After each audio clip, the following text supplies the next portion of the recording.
월요일 새벽 예배를 하나님 앞에 올려드리겠습니다. 오늘 우리에게 주신 하나님의 말씀 시편 138편 1절에서 8절 말씀입니다. 내가 전심으로 주께 감사하며 신들 앞에서 주께 찬송하리이다. 내가 주의 성전을 향하여 예배하며 주의 인자하심과 성실하심으로 말미암아 주의 이름에 감사하오리니 이는 주께서 주의 말씀을 주의 모든 이름보다 높게 하셨음이라. 내가 간구하는 날에 주께서 응답하시고 내 영혼에 힘을 주어 나를 강하게 하셨나이다. 여호와여, 세상의 모든 왕들이 주께 감사할 것은 그들이 주의 입에 말씀을 들음이오며 그들이 여호와의 도를 노래할 것은 여호와의 영광이 크심이니이다. 여호와께서는 높이 계셔도 낮은 자를 굽어 살피시며 멀리서도 교만한 자를 아심이니이다. 내가 환난 중에 다닐지라도 주께서 나를 살아나게 하시고 주의 손을 펴사 내 원수들의 분노를 막으시며 주의 오른손이 나를 구원하시리이다. 여호와께서 나를 위하여 보상해 주시리이다. 여호와여, 주의 인자하심이 영원하오니 주의 손으로 지으신 것을 버리지 마옵소서. 아멘. 우리의 신앙생활은 감사로 시작해서 감사로 완성된다고 말해도 과언이 아닐 것입니다. 그러나 사실 우리의 삶을 돌아보면 평안하고 잘 될 때에는 감사하기 쉽지만 환난이나 고난, 어려움이 있을 때에는 감사하는 삶을 산다는 것이 그리 쉬운 일이 아닙니다. 왕으로서 예배자로서 수많은 고난을 겪었던 다윗은 그 시련 한가운데에서 이 시편을 기록했습니다. 시편 말씀을 묵상해 보면 참된 감사는 고난 중에도 하나님께서 누구이신지를 분명히 기억하고 구원의 확신을 가지고 감사할 때에 비로소 참된 고백이 됩니다. 오늘 본문 시편 138편 말씀을 통해 우리의 삶에도 동일한 감사의 고백이 있기를 소망합니다. 먼저 감사는 전심으로 드리는 것입니다. 오늘 본문 1절 말씀은 이렇게 시작합니다. 내가 전심으로 주께 감사하며 신들 앞에서 주께 찬송하리이다. 여기에서 전심이라는 단어가 나오는데 히브리어로 레브콜이라는 단어입니다. 이것은 나의 온 마음과 의지 그리고 감정과 사고와 존재 전체로 하나님 앞에 나아간다는 고백이죠. 이어서 신들 앞에서라는 이 표현은 이방신을 섬기는 모든 권세와 존재 앞에서도 나는 오직 하나님만 섬기고 예배하겠다는 뜻입니다. 다윗이 이와 같이 하나님을 섬기고 예배할 수 있는 이유가 무엇입니까? 2절 말씀에서 그 이유에 대해 말합니다. 내가 주의 성전을 향하여 예배하며 주의 인자하심과 성실하심으로 말미암아 주의 이름에 감사하오리니 이는 주께서 주의 말씀을 주의 모든 이름보다 높게 하셨음이라. 무엇 때문입니까? 바로 주의 이름에 감사하기 때문입니다. 하나님은 인자하신 분이십니다. 언약에 기초하여 변하지 않는 사랑을 우리에게 베풀어 주시는 분이시기에 우리가 날마다 주께 감사하는 것이죠. 또한 하나님은 성실하신 분입니다. 그러니까 하나님께서 반드시 언약을 성취하십니다. 우리도 이 은혜를 누리며 살고 있습니다. 그 언약의 절정이 바로 예수 그리스도입니다. 예수님께서는 하나님의 사랑과 성실하심이 인격적으로 나타나신 분입니다. 우리를 향한 하나님의 사랑은 내가 잘 되거나 기쁠 때에도 또한 고난 중이나 환난에 있을지라도 변함없는 사랑입니다. 날마다 하나님의 성실하심을 신뢰하시기 바랍니다. 나아가 이 사랑에 전심으로 감사할 수 있어야 합니다. 두 번째는 하나님의 영광에 감사해야 합니다. 오늘 본문 4절에서 6절 말씀 보시면 다윗은 세상의 왕들, 즉 최고 권력자들조차도 결국 하나님께 무릎 꿇고 감사할 날이 올 것을 말하고 있습니다. 4절 말씀에서는 모든 권세가 다 하나님의 통치를 받고 있음을 말씀합니다. 또한 5절 말씀에서 여호와의 도는 곧 하나님의 통치와 정의, 자비와 구속의 길을 말씀합니다. 그리고 6절 말씀에서 하나님은 분명 높으신 분이지만 낮은 자를 보시는 분이심을 말씀합니다.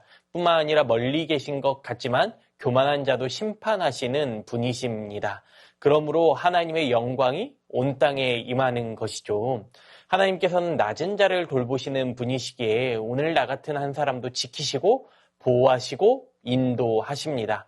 뿐만 아니라 우리가 낮아졌다 할지라도 낙심하지 않을 수 있는 이유는 하나님께서 친히 우리를 굽어 살피고 계시기 때문입니다.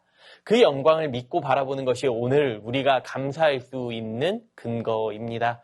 이것이 바로 예수 그리스도 안에서 완전히 드러난 하나님의 사랑입니다. 하늘 보좌에 앉으신 분이 스스로 낮아져 인간의 고통에 함께 하셨고, 또한 예수님께서는 스스로 자신을 낮추셨기에 주님과 같이 겸손하게 자신을 낮추는 사람들을 세워주시고 높여주십니다. 그러므로 우리가 이 땅을 살아갈 때에 하나님의 자녀로서, 하나님 나라의 백성으로서 감사하며 살아가는 이유가 되는 것이죠. 마지막으로 고난 중에도 감사할 수 있어야 합니다. 오늘 본문 7절 상반절 말씀을 보시면 내가 환난 중에 다닐지라도 라고 말씀합니다. 그러니까 고난은 끝나지 않습니다. 아직도 그 길을 다윗이 걷고 있는 것이죠. 그럼에도 불구하고 다윗이 감사하는 이유가 무엇입니까? 하나님께서 살아계셔서 하나님께서 오늘날을 지으셨기 때문입니다. 하나님의 신실하심으로 내 삶을 하나님께서 이루어 가실 것이기 때문에 환난이나 고난이나 어려움 속에서도 그가 감사할 수 있었던 것입니다. 오늘 보면 마지막 8절 말씀은 이렇게 말씀합니다. 여호와께서 나를 위하여 보상해 주시리이다. 여호와여 주의 인자하심이 영원하오니 주의 손으로 지으신 것을 버리지 마옵소서. 끝까지 다윗을 포기하지 않으시는 하나님께서 오늘을 살아가는 우리 역시도 포기하지 않으시기에 우리는 고난 속에서도 다윗과 같이 감사할 수 있는 것입니다. 사랑하는 성도님들, 오늘 시편 138편에서 다윗은 단순한 감사를 넘어서 고난 속에서도 꺼지지 않는 신앙의 고백을 드리고 있습니다. 이 시편은 다윗 개인의 노래에 그치는 것이 아닙니다. 장차 오실 메시아 예수 그리스도를 통해 완전히 성취될 감사의 예언입니다. 예수님은 하늘 보좌의 영광을 버리고 낮은 자로 이 땅에 오십니다. 고난 속에서도 하나님의 뜻에 순종하셨고 십자가 위에서 가장 깊은 어둠 속에서도 감사와 신뢰로 하나님 앞에 나아가셨습니다. 그리고 부활하심으로 하나님의 인자하심과 성실하심이 결코 무너지지 않음을 증명하셨습니다. 그러므로 오늘 우리에게도 감사가 다시 시작되어야 합니다. 주일 예배에서 드렸던 감사가 어제로 끝나는 것이 아니라 오늘의 삶에서, 오늘의 자리에서, 오늘의 고난 속에서 다시 피어올라야 합니다. 예배당에서만 감사하는 것이 아니라 가정에서, 직장에서, 아픔과 눈물의 자리에서도 우리는 날마다 감사하며 예배자로 살아가야 합니다. 삶의 순간순간이 감사로 물들어갈 때에 그 감사는 곧 하나님께 드려지는 최고의 예배가 될 줄로 믿습니다. 우리가 드리는 이 감사의 고백을 통해 하나님의 인자하심과 성실하심이 이 땅에 선포되기를 이 시간 간절히 소망합니다. 주신 말씀 기억하며 기도하겠습니다. 주님의 인자하심과 성실하심을 기억하며 상황을 넘어 하나님을 바라보는 감사로 살아가게 하여 주시옵소서. 나의 삶이 하나님의 영광을 드러내게 하시고 가정과 직장, 교회에서 예배자로 살아가게 하여 주시옵소서. 오늘도 나를 붙드시는 하나님을 신뢰하고 온전한 감사와 순종으로 살아가게 하여 주시옵소서. 주신 말씀 기억하며 기도합니다.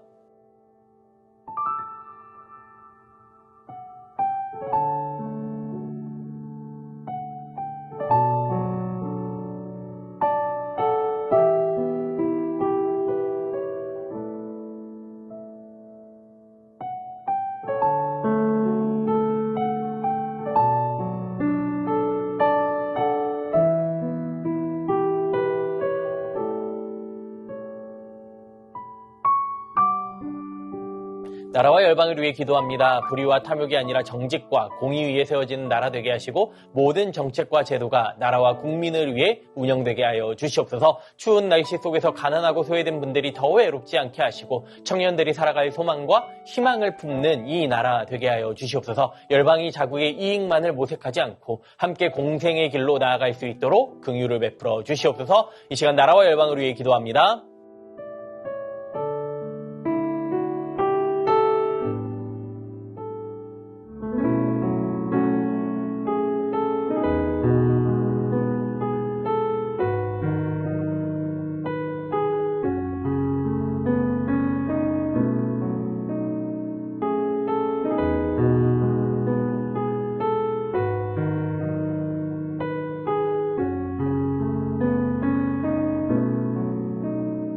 교회를 위해 기도합니다. 그리스도를 더 깊이 알아가고 닮아가는 일에 힘을 쓰게 하시고 한 마음 한 뜻으로 2026년도 그리스도 몸 세우기에 동참하게 하여 주시옵소서. 사랑의 연탄 사랑의 박스 군자녀 위문품 보내기 사역을 통하여서 주님의 사랑을 나누고 전하는 새순교회 되게 하여 주시옵소서. 다임 목사님 날마다 성령 충만함과 세임과 능력과 지혜를 더하여 주시옵소서. 이 시간 교회를 위해 기도합니다.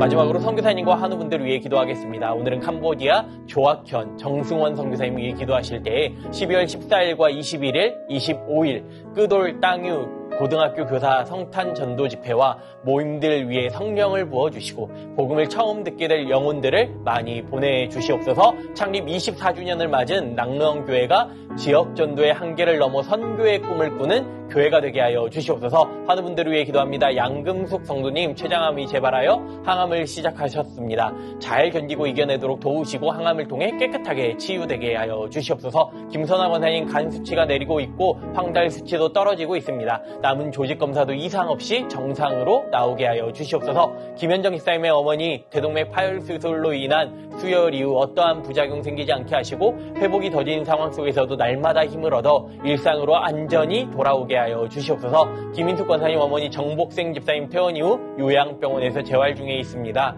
염증 수치 떨어지게 하시고 잘 회복할 수 있는 은혜를 주시옵소서. 조정순 권사님 남편 백형우님 뇌출혈 후유증으로 식사를 잘 하지 못하시고 균형을 잡지 못하고 있습니다. 손상된 신경과 기능을 회복시켜 건강을 속히 되찾게 하여 주시옵소서. 박세은 집사님 유방암 발병 이후 뼈로 전이된 상황 가운데 있습니다. 통증이 완전히 사라지고 치료 과정 속에서 회복의 은혜를 경험하게 하여 주시옵소서. 김민정 집사님 방사선 치료 효과가 크지 않아 현재는 호르몬제로 치료를 받습니다. 검사 수치 더 이상 악화되지 않고 안정되게 하시고 하나님의 은혜로 점차 회복되게 하여 주시옵소서. 권오순 권사님 진행 중에 항암 치료가 계속 효과를 나타내게 하시고 암세포가 완전히 사라지고 면역력이 증가하여 모든 치료를 잘 감당하게 하여 주시옵소서. 노성빈 형제님 크론병으로 8주에 한번 주사 치료받고 있습니다. 부작용 생기지 않도록 보호하여 주시고 소장의 모든 염증 사라지게 하여 주시옵소서. 이외에도 수술이 회복 가운데 계신 분들, 항암 치료 가운데 계신 분들 모든 환우분들의 몸과 마음 회복시켜 주시라고 마지막으로 선교사님과 환우분들을 위해 기도하시고 자유롭게 기도하겠습니다.